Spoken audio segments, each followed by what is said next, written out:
النهارده ولأول مرة معانا أحمد أو طفل المرور.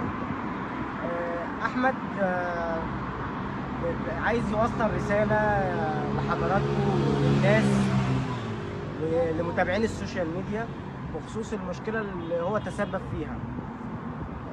فقلت له انا لازم اسالك شويه اسئله انت ترد لي عليها، الناس بتسالها. يا احمد احكي لي كواليس الفيديو، كواليس الخناقه وكواليس كل حاجه. بس الفكره ان انا صاحب بابايا كان لسه شاري مننا عربيه، فانا بروح ازوره ساعات. هو يعني صاحب بابايا جدا، يعني انا صحابي يعني يعتبر هو كبير.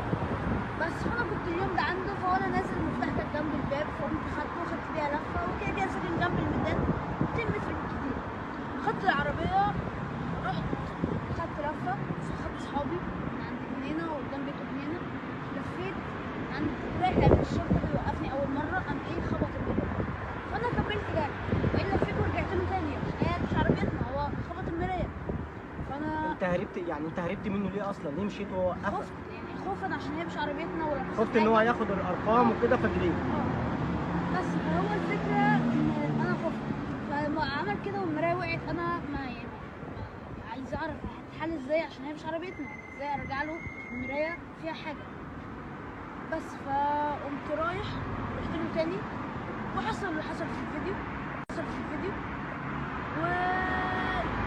والموضوع اتشهر شويتين عشان صاحبي طبعا بعته لحد، والحد ده بعته لحد، والحد ده بعته لحد.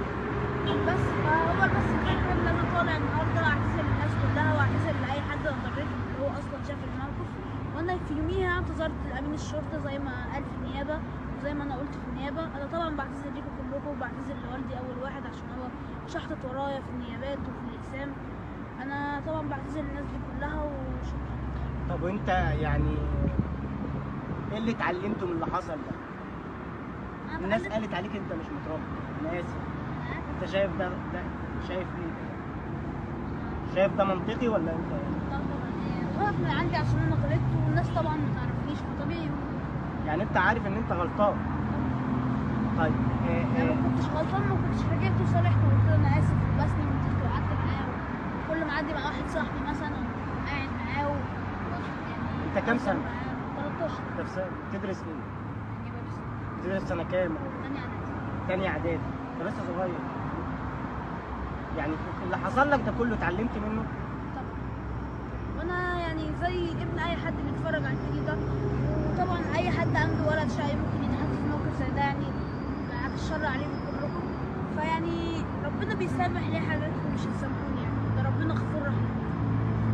طيب يعني هو ربنا طبعا بيسامح، بس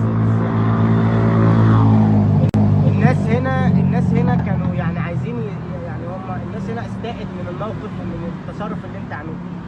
فهو يعني انت معترف ان ده حقهم؟